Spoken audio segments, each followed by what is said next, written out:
بسم الله الرحمن الرحيم السلام عليكم ورحمة الله وبركاته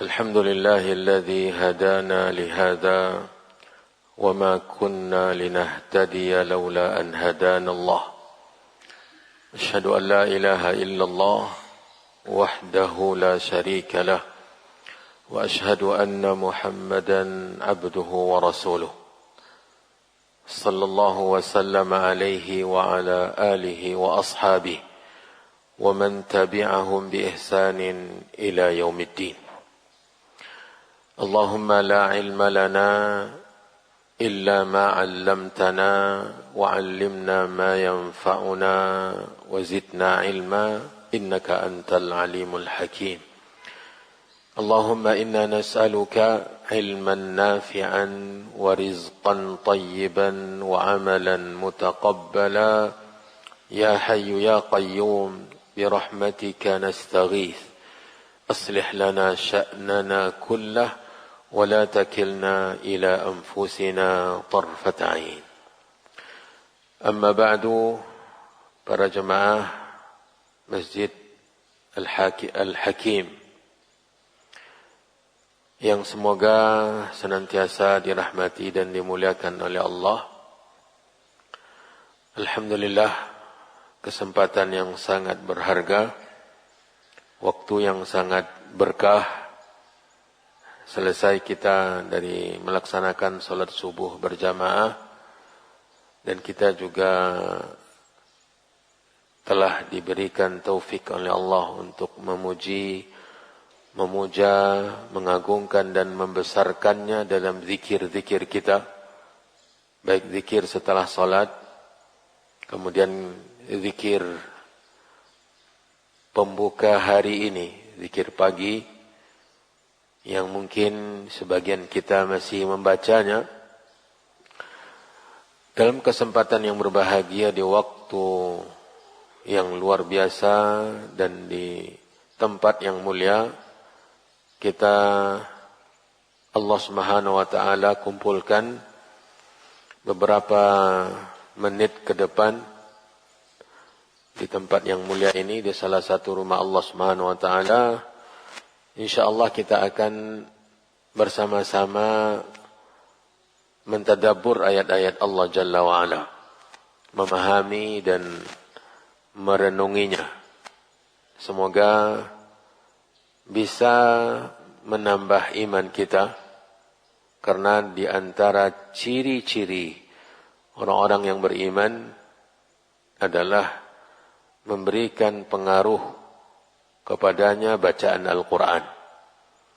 Membacanya saja atau dibacakan saja kepada mereka ayat-ayat Allah, bertambah iman mereka, apalagi mentadabburnya. إنما المؤمنون الذين إذا ذكر الله وجلت قلوبهم وإذا تليت عليهم آياته زادتهم إيمانا. Sesungguhnya orang-orang yang beriman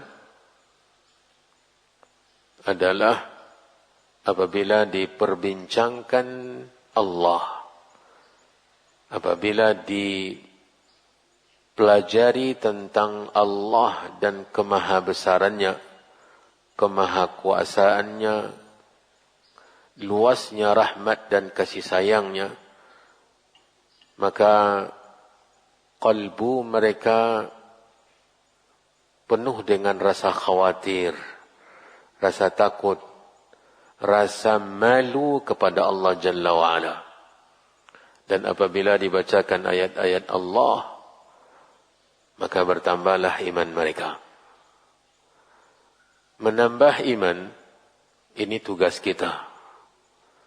Karena iman itu di dalam hati kita diumpamakan oleh Nabi SAW bagaikan kain.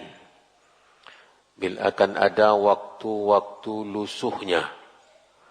Dan untuk memperbaiki kembali, meremajakan lagi pakaian kita, kita butuh cara-cara dan sarana. Di antara cara dan sarana memperbaharui iman adalah membaca Al-Quran. Mempelajari agama, duduk di majelis ta'lim, belajar agama Allah Subhanahu wa taala. Generasi salaf senantiasa mewasiatkan di antara mereka, hayya najlis sa'ah nazdad imanan. Ayo kita berkumpul sejenak, sesaat untuk menambah iman. Jadi keberhasilan seorang hamba dalam hidupnya yang sebenarnya dan yang hakiki adalah ketika ia berhasil menambah imannya. Dia rasakan betapa lezatnya ketika iman bertambah. Betapa bahagianya dan lapangnya dadanya ketika iman atau frekuensi imannya naik. Ini harus kita coba, harus kita rasa-rasa. Dalam hidup kita harus kita coba. Ada tidak rasanya kita bahagia ketika beribadah? Adakah kita merasakan kenikmatan ketika kita membaca ayat-ayat Allah? Karena iman itu ada rasa. Iman itu ada rasa. Dzaqa ta'mal iman. Kata Nabi, akan merasakan rasa iman. Akan mencicipi rasa iman. Ya. Orang yang mencintai karena Allah, membenci karena Allah, memberi karena Allah, menahan dan tidak memberi karena Allah Subhanahu wa taala. Thalathun man kunna fihi wajada bihinna halawatal iman. Ada 3. Bila ketiga-tiganya ada pada seseorang, maka dia pasti merasakan manisnya iman. Iman itu manis. Ya, iman itu manis. Maka generasi dahulu selalu berupaya mencari kesempatan, mencari momentum bagaimana mereka merasa benar-benar bahagia hidup di dunia ketika mereka merasakan iman itu ternyata luar biasa naiknya. Ketika dia naik ada kebahagiaan. Yang inilah diungkapkan oleh Ibnu Taimiyah rahimahullahu taala, inna fid dunya jannah man lam yadkhulha lam yadkhul jannatal akhirah. Sesungguhnya di dunia ini ternyata ada surga. Siapa yang belum merasakannya, belum merasa masuk ke dalamnya, maka susah dia untuk memasuki surga akhirat. Itu kebahagiaan dengan keimanan, kebahagiaan dengan ketakwaan, kebahagiaan dengan apa-apa yang diridhai oleh Allah Subhanahu wa taala. Maka ma'asyiral ikhwah wal akhwat yang dirahmati dan dimuliakan oleh Allah, kita akan membaca, mempelajari beberapa ayat yang dibawakan oleh An-Nawawi rahimahullahu taala. An-Nawawi Yahya bin Sharaf, seorang ulama besar dari ulama-ulama mazhab Syafi'i rahimahullahu taala, meninggal 600-an, abad ke-7, pertengahan abad ke-7. Rahimahullahu taala hidup. Karyanya luar biasa dan karyanya yang terbesar yang sangat luar biasa adalah syarahnya terhadap Sahih Muslim. Ya, menunjukkan perhatiannya kepada sunnah sangat luar biasa. Begitu juga kitab fikih Syafi'i, Al-Majmu' Syarhul Muhadzab. Ini sangat juga merupakan karya beliau yang luar biasa. Salah satu dari karya beliau yang masuk ke setiap tempat. Ya. Yang dipelajari oleh setiap kalangan, dari setiap mazhab. Yaitu Riyadhus Shalihin, taman orang-orang saleh. Ya. Kitab ini subhanallah, cobalah lihat daftar isinya. Itu seakan-akan dia memperuntukkan kitabnya bagi orang yang benar-benar ingin menjadi orang saleh. Ya. akan bersenang-senang dia di taman, di mana di taman itu berkumpul orang-orang soleh yang tuntunannya adalah kitab beliau ini. Karena beliau membawakan dalam kitabnya ayat-ayat Al-Quran dan hadis-hadis. Tidak ada yang lain. Dibuatkannya bunyi bab, langsung ayat-ayat Al-Quran, kemudian hadis-hadis Nabi SAW. Salah satu dari bab, dan ini yang akan kita pelajari pada kesempatan ini, adalah bab yang ke-65 dari kitab Riyadhus Shalihin. Bab yang ke-65 yang bunyinya Babu Dzikril Mauti wa Qasril Amal. Babu Dzikril Mauti wa Qasril Amal. Bab tentang kematian. Barusan kita mendengarkan pengumuman kematian. Ya. Berita yang sangat mendatangkan kesedihan. Ya, dan pelajaran bagi orang-orang beriman.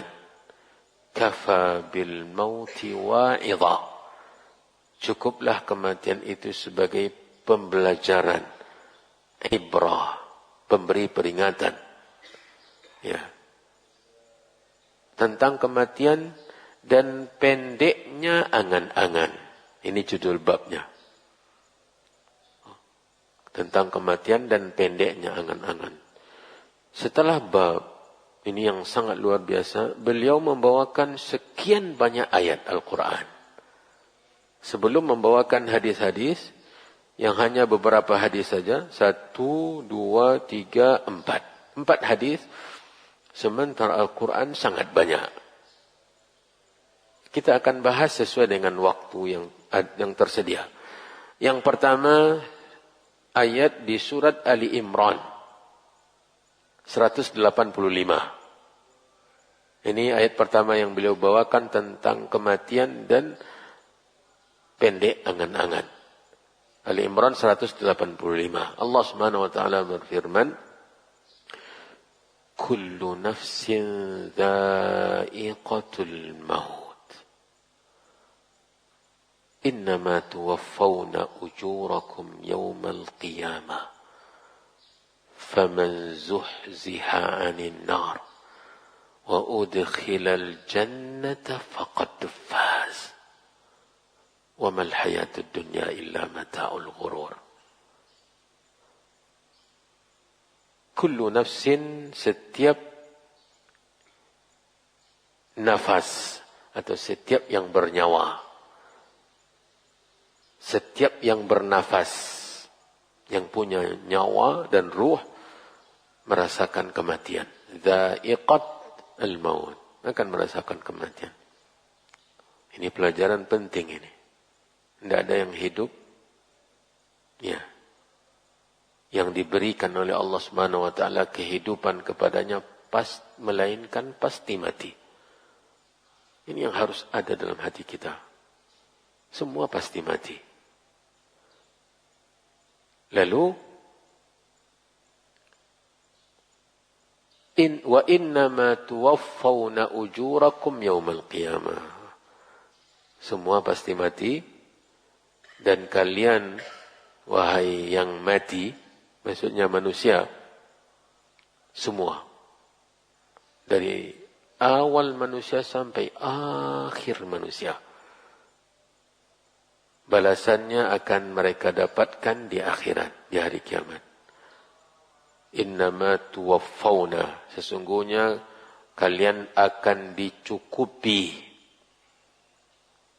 diberikan ujurakum, balasan-balasan kalian yaumal qiyamah. Ini jadikan patokan dalam hidup kita. Jadikan tuntunan bahwa balasan akan diterima nanti di akhirat. Tidak ada yang luput dari kita. Apapun yang kita kerjakan di dunia ini, maka balasannya pasti diterima. Tambahkan ayat di surat Az-Zalzalah, 2 ayat terakhir atau ayat terakhir. فَمَنْ يَعْمَلْ mithqala dzarratin khairan yarah wa man ya'mal mithqala dzarratin syarran yarah. Ini luar biasa. Barang siapa yang mengerjakan walau seberat satu butir zarrah dari kebaikan, ia akan melihat balasannya. Sebaliknya juga demikian. Dari keburukan, sekecil apapun dan dicatat oleh malaikat, dia akan dapat balasannya. Innama tuwaffawna ujurakum yawmal qiyamah. Ayat ini menjadi pelajaran untuk kita manusia. Yang pertama, bagi yang beribadah, yang beramal, tidak usah khawatir. Tidak usah khawatir. Orang tahu amalan kita, orang tidak tahu amalan kita. Orang memuji kita, tidak memuji kita, bahkan mencela malah. Tidak usah khawatir. Kita beramal bukan untuk dinilai orang di dunia. Kita beribadah bukan untuk diberikan prestasi oleh orang, oleh manusia. Bahwa dia telah berprestasi. Ibadah kita, ketaatan kita, amal saleh kita, untuk kita. Kita lakukan kepada Allah Subhanahu wa taala. Yang membalasnya Allah. Bagi yang masih berdosa, hati-hati. Bagi yang masih berbuat dosa, masih merasa umur saya masih panjang, dan tidak nampak dalam sepanjang saya berusaha ini, hidup ini, tanda-tanda bahwa dosa saya itu dibenci oleh Allah. Hidup saya tetap tidak ada yang menyusahkan. Ya, pekerjaan aman-aman saja, keuntungan belum ada terancam, masih banyak keuntungan, badan saya masih sehat-sehat. Ya. Seakan-akan dosa-dosanya itu tidak ada apa-apanya. Hati-hati. Yang pertama kali adalah Allah Subhanahu wa taala tegaskan dalam ayat ini bahwa kita akan dibalas. Kita akan diberikan ganjaran. Ya. Yang kedua, bagi orang yang berdosa adalah berhati-hati, bisa jadi kesenangan yang masih engkau dapatkan ketika engkau masih berbuat dosa dan maksiat itu berbentuk istidraj. Merupakan istidraj. Hanya penangguhan saja. Karena timingnya belum tiba. Allah hanya memberikan tangguhan. Innallaha yumhil wala yuhmil. Allah hanya menangguhkan dan tidak melalaikan. Idza akhadha lam yuflit. Bila Allah telah menetapkan untuk menghukum, maka tidak tanggung-tanggung Allah menghukum. Hati-hati. Jadi ayat innama tuwaffawna ujurakum yaumal qiyamah, sesungguhnya balasan kalian akan kalian dapatkan di hari kiamat. Pelajaran bagi dua orang. Yang pertama untuk orang yang terus beribadah, maka jangan berkecil hati, jangan berhenti karena tak ada yang tahu, tak ada yang memuji-muji. Tak. Lanjutkan karena kita beribadah untuk kita. Yang balasannya pasti akan kita terima. Dan bahkan menyembunyikan ibadah merupakan tuntunan agama. Ada di antara ibadah itu yang memang afdalnya kita sembunyikan. Bahkan afdal salat setelah salat fardu apa? Salat apa yang paling utama setelah salat fardu? Ini nunduk karena mendengar atau karena tidur? Salat yang paling afdal setelah salat fardu apa? Salat tahajud salat apa? Kapan waktu tahajud? Malam. Ya, afdalus salati ba'dal faridati salatul al-laili. Kata Nabi SAW dalam hadis yang sahih. Salat yang paling afdal setelah salat fardu adalah salat di malam hari. Nabi mengatakan dalam hadis Abdullah bin Salam atau Abdullah bin Salam radhiyallahu anhu, "Wa sallu bil laili wan nasu niyam." Salatlah di malam hari ketika orang pada tidur. Jadi afdalnya ketika orang tidak tahu. Ya. Ketika orang tidak tahu. Tetapi ada kalanya amalan itu afdal ketika orang tahu. Ada kalanya, tetapi ini tentu mesti dengan syarat kita pandai menjaga niat dengan sampai berubah. Ada kalanya amalan itu afdalnya ketika orang tahu. Kenapa? Agar diikuti. Ya, ditauladani, dicontoh. Ya. Para jemaah yang dirahmati dan dimuliakan oleh Allah, innama tuwaffawna ujurakum yawmal qiyamah. Balasan saya di akhirat. Pahala saya di akhirat. Di dunia ini biarlah apapun yang terjadi. Kemudian perhatikan, dan ini kaidah dalam kehidupan. Menang atau kemenangan yang hakiki adalah apa yang ditegaskan oleh Allah dalam ayat ini. فَمَنْ زُحْزِحَ عَنِ النَّارِ وَأُدْخِلَ الْجَنَّةِ فَقَدْ فَازَ. Maka barang siapa yang dijauhkan dari neraka, dan dimasukkan ke surga, maka sungguh dia telah menjadi pemenang. Dia yang menang. Jadi menang yang sebenarnya adalah menang di akhirat nanti ketika kita selamat dari neraka dan masuk surga. Itu menang yang hakiki. Faqad faz. Dan itulah balasan yang sebenarnya. Itu yang kita kejar. Cita-cita kita dalam hidup ini adalah masuk surga dan selamat dari neraka. Cita-cita kita adalah masuk surga dan selamat dari neraka Allah Subhanahu wa taala. Karena kalau sudah masuk surga dan selamat dari neraka, tidak ada lagi yang tidak kita dapatkan. Semua yang kita inginkan dapat. Apakah pemenang-pemenang di dunia ini seperti itu? Setelah dia menang, dia bisa dapatkan semua? Dia bisa dapatkan apa yang dia inginkan? Tidak. Itu bukan menang. Bisa jadi orang yang menang hari ini dikalungkan medali di lehernya, diangkatnya trofi kemenangan. Besok ketika kompetisi yang baru, dia dari langkah pertama gagal. Kekecewaan yang luar biasa. Baru saja menang, tiba dimulai kompetisi, dia pertama yang kalah. Itulah perlombaan duniawi. Sementara seseorang kalau sudah masuk surga, tidak ada lagi yang dia khawatirkan. Tidak ada lagi kompetisi setelah itu. Tidak ada lagi yang tidak dia dapatkan dari semua yang ia inginkan. Allah Subhanahu wa taala berfirman, dan ini simbol kenikmatan surgawi. Apa simbol kenikmatan surga? Allah ceritakan dalam Al-Quran dan Allah sebutkan dalam hadis Qudsi.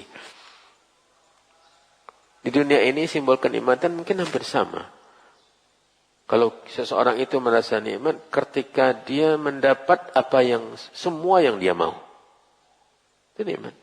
Orang menganggapan bahwa dengan harta dia dapat semua yang dia mau. Maka yang dikejarnya harta. Kalau sudah punya banyak harta, semua dapat. Memang nampak kenyataannya orang yang sudah punya harta dan tanpa agama, apa yang dia mau dapat. Mau wanita sebanyak-banyak bisa. Dan mau kejabatan, pangkat dan tahta juga bisa dengan harta. Tapi itu bukan kemenangan. Karena sekian banyak yang punya harta, tidak mendapatkan kebahagiaan. Dan banyak mereka, ujung atau akhir hayatnya, tidak baik. Tidak happy ending. Ya. Bahkan Qarun, ya, happy ending. Qarun, hasil dari kekayaannya apa? Binasakan oleh Allah. Jadikan pelajaran penting dalam kehidupan manusia. Dijadikan pelajaran bagi manusia. Ibrah bagi manusia. Fakhasafna bihi wa bidarihil ard. Kami tenggelamkan dia dan harta-hartanya, rumah-rumahnya ke dalam perut bumi. Habis. Pelajaran bagi orang yang kaya yang tidak bersyukur. Yang tidak mengenal bahwa kekayaan itu adalah pemberian dan titipan Allah yang maha kaya. Jadi kemenangan yang sebenarnya surga. Allah berfirman, ini yang kita ingin sampaikan. Simbol kenikmatan surga. Allah sebutkan di surat Fussilat dan juga di surat kalau tidak salah Al-Ahqaf. Ya. Allah berfirman, lahum ma yasha'una fiha. Ini bukan surat Al-Qaf, bukan pula Fussilat. Lahum ma yasha'una fiha waladaina mazid. Catat baik-baik. Kata Allah mengabarkan untuk penghuni surga, tentang penghuni surga, mereka mendapat apa yang mereka mau di dalam surga. Ini janji Allah. Mereka mendapat apa yang mereka mau dalam surga. Belum sampai di situ lagi. Belum sampai di situ. Tidak titik. Ada komanya. Sampai di situ saja sudah luar biasa. Mereka akan dapatkan semua yang mereka mau di surga. Tetapi Allah justru tambahkan lagi. Waladaina mazid. Dan di sisi kami masih ada tambahannya. Subhanallah. Makanya di dalam ayat yang lain Allah berfirman, lilladzina ahsanul husna wa ziyadah. Bagi orang yang beramal kebaikan akan mendapatkan al-husna, yaitu surga. Dan juga akan mendapatkan bonus. Bonus ini yang dirahasiakan oleh Allah. Ya. Waladaina mazid, dan di sisi kami masih ada tambahan. Atau waziyadah, ada tambahannya. Ini simbol kenikmatan. Mendapat semua yang kita punya. Para jemaah yang dirahmati dan dimuliakan oleh Allah, sebelum kita lanjutkan, kita sepakati dulu. Sampai jam berapa? 6:30? Hah? Nah, mana boleh? Mana boleh tanpa batas? 6:30 ya? Paling lama 6:30. Bisa jadi 6:30 kurang 5, sekitar 15 atau 20 menit lagi. Ya. Cita-cita seorang yang beriman surga. Dan kemenangan yang hakiki masuk surga. Kenapa demikian? Alasannya karena di surga itu, disitulah seseorang yang masuk surga mendapat semua yang ia suka. Mau apa saja. Ia dapat. Mau apa saja. Ya. Walakum fiha ma tashtahi anfusukum walakum fiha ma tadda'un. Ini yang saya maksud di surat Fussilat. Kalian dapatkan di dalamnya apapun yang kalian maui dan apapun yang kalian minta. Minta apa saja dapat. Minta apa saja dapat. Ada toko yang terkenal dengan apa yang lu mau, gue ada. Apa namanya? Hah? Palu gada. Ya, palu gada. Apa yang lu mau, gue ada. Ini kan menjanjikan. Ketika kita membutuhkan sesuatu, tinggal kontak sana. Ternyata ketika mereka tahu, oh ada. Rasa kita apa? Kita sudah cari kemana-mana, susah dapatnya. Ketika di sana dapat, nah ini menjanjikan sesuatu. Ada keistimewaannya. Ada keindahannya. Ada sesuatu yang berbeda. Itulah surga. Itulah surga. Itu surga. Dalam hadis qudsi Allah mengatakan, a'dadtu li'ibadiyas salihin. Saya telah siapkan untuk hamba-hamba saya yang saleh. Maksudnya di surga. Ma la 'ainun ra'at wa la udhunun sami'at wa la khatar 'ala qalbi bashar. Ini ada kriteria surga yang disiapkan oleh Allah dari keindahan yang terlihat oleh mata. Itu tidak pernah ada mata yang pernah melihatnya di dunia ini. Di surga itu keindahan yang tidak ada di dunia. Tidak ada di dunia. Tidak ada pernah mata melihatnya. Nabi SAW diperlihatkan oleh Allah untuk menceritakan kepada kita. Dan itu belum semua. Belum semua. Dari kemerduan suara, keindahan suara, wala udhunun samian. Karena kenikmatan itu tidak lepas dari hal-hal yang tadi. Ketika melihat indah, ketika mendengar kita berbahagia, kita merasakan kenikmatan yang luar biasa.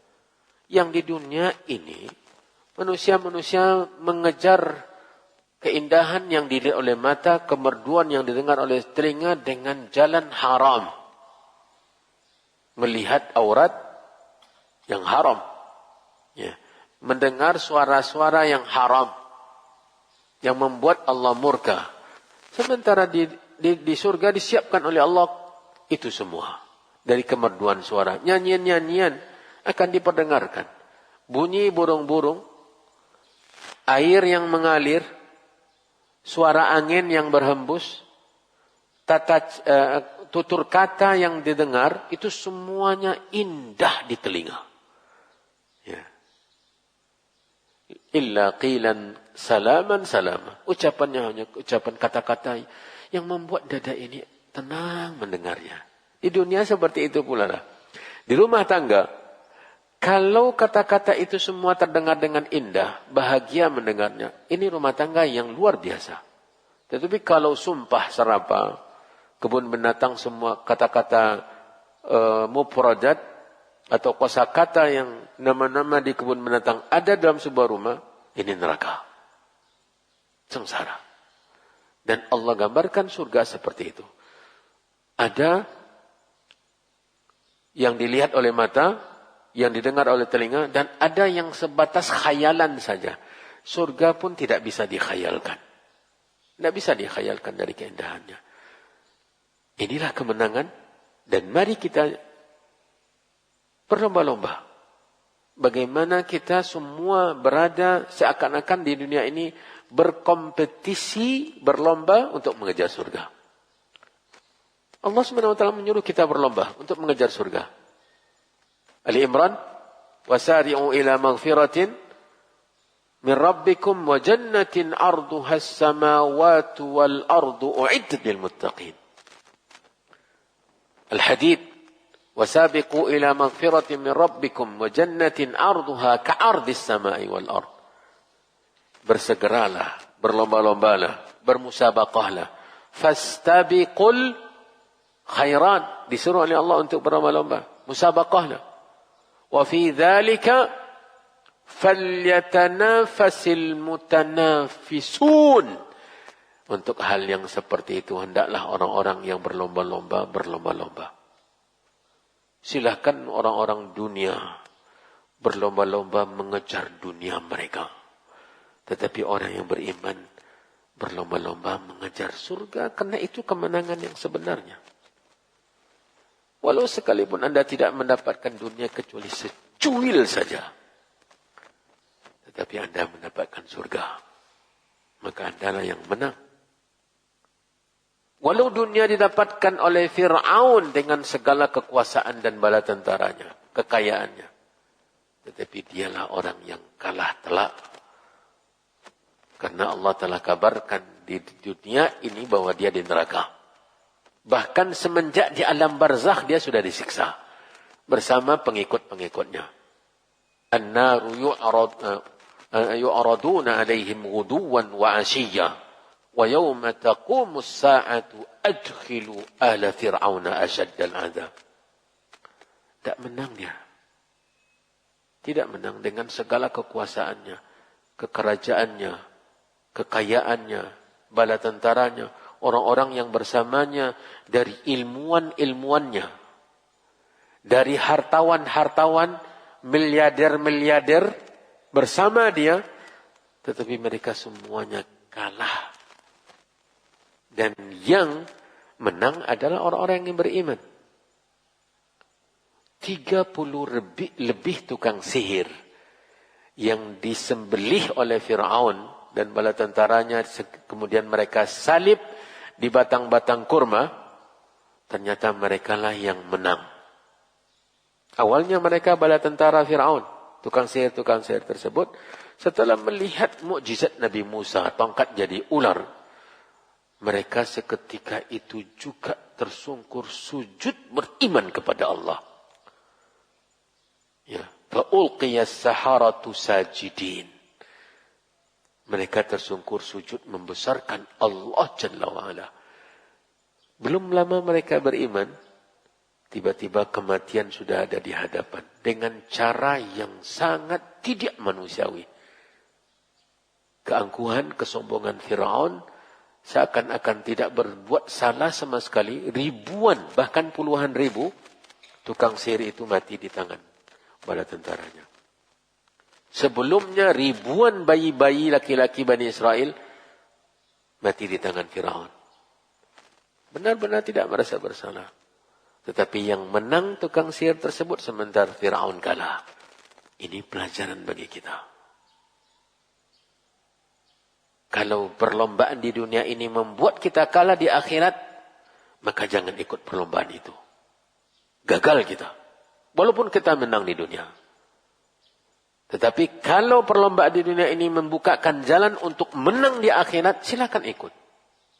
Silakan ikut. Karena untuk mengejar surga itu bukan satu jalannya. Sekian banyak jalan yang dibentangkan oleh agama.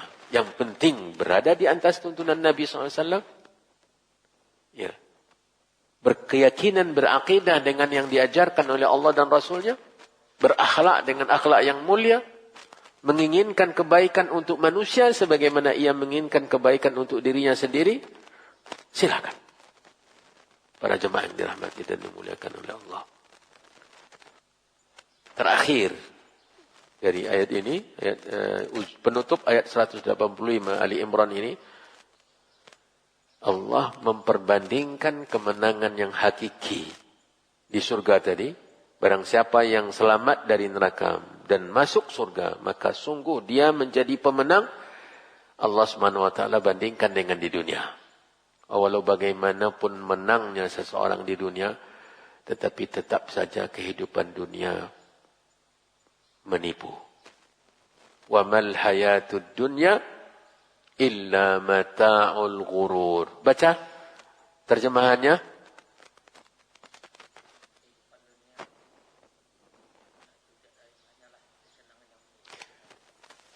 Kesenangan yang menipu. Kehidupan dunia, sungguhnya kehidupan dunia itu tidak lain kecuali kesenangan yang menipu atau memperdaya.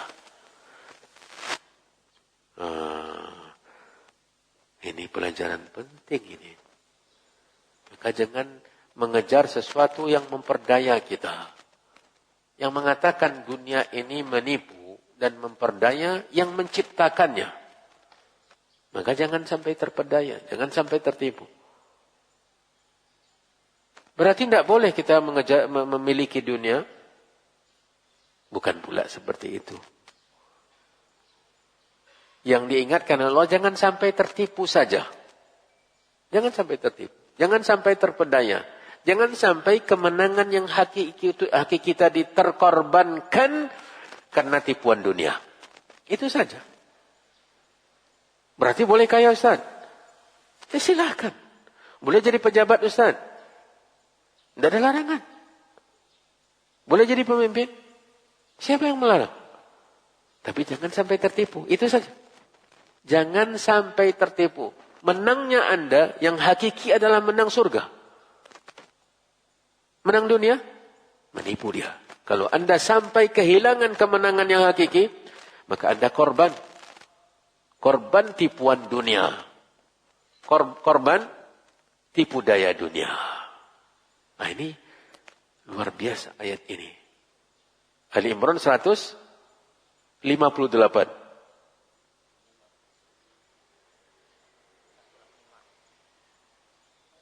Ali Imran 158 atau 85?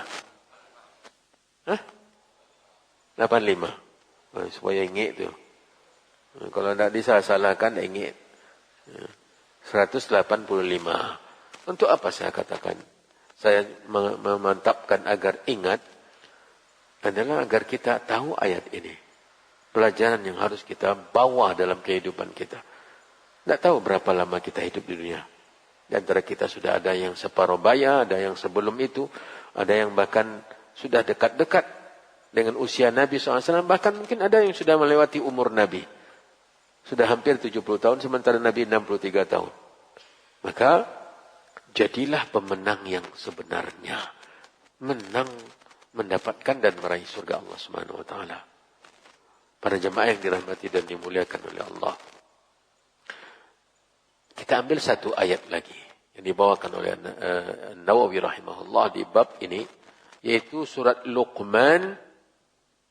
Surat Luqman ayat 34. Luqman 34. Ini pelajaran juga tentang kematian. Allah berfirman, "Wa ma tadri nafsun madza taksibu ghadan." Ini bukan lengkapnya ya, tapi sepotongan dari ayat 34. Wa ma tadri nafsun madza taksibu ghadan wa ma tadri nafsun bi ayyi ardin tamut. Ini pelajaran juga yang luar biasa tentang kematian.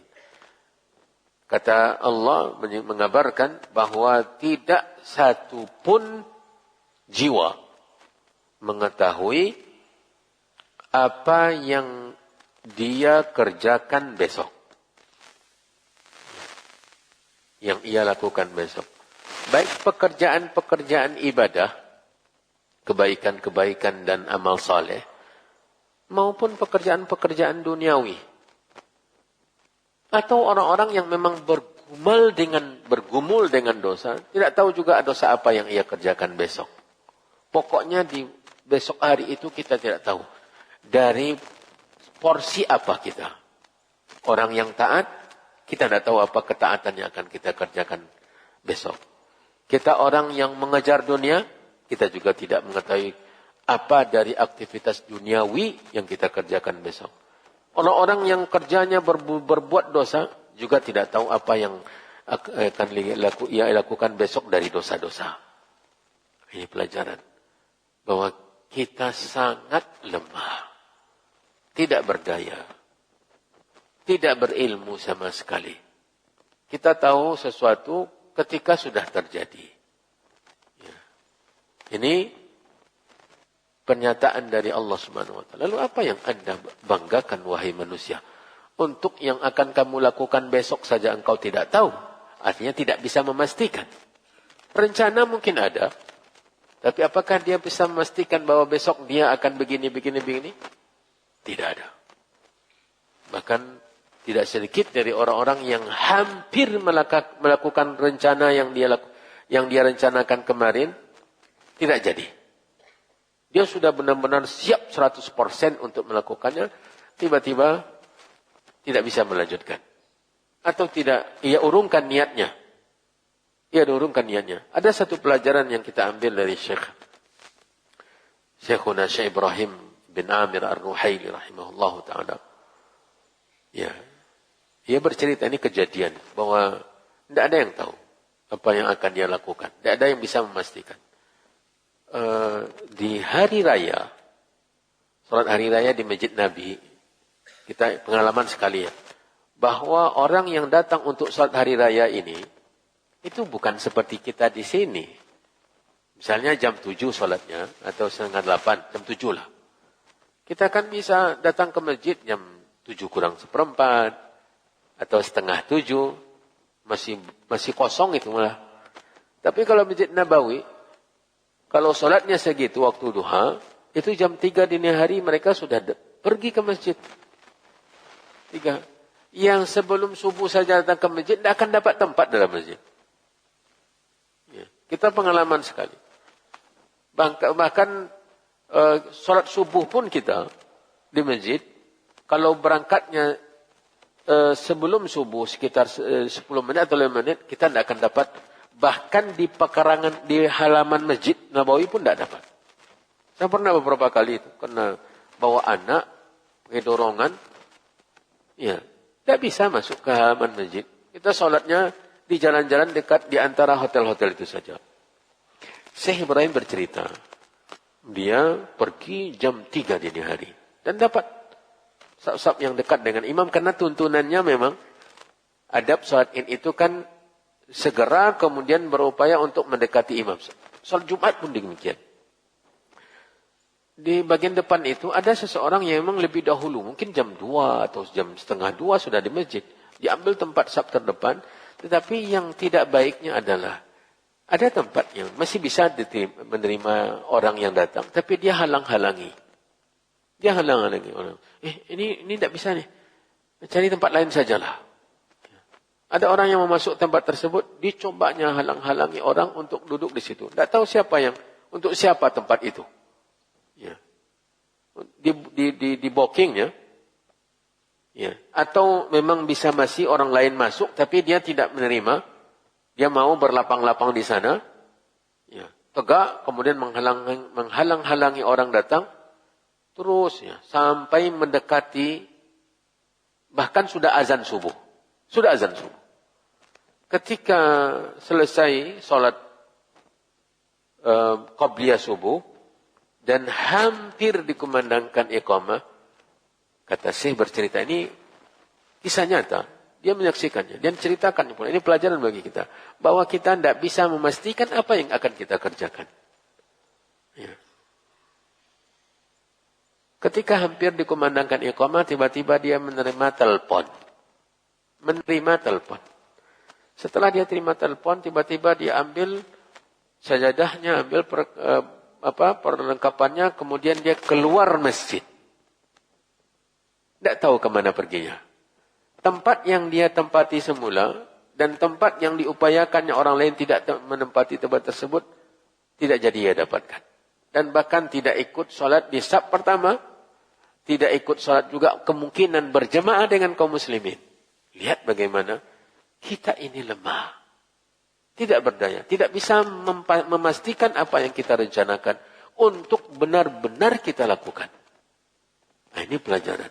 Kemudian yang berkenaan dengan bab kita adalah wa ma tadri nafsun bi ayyi ardin tamut.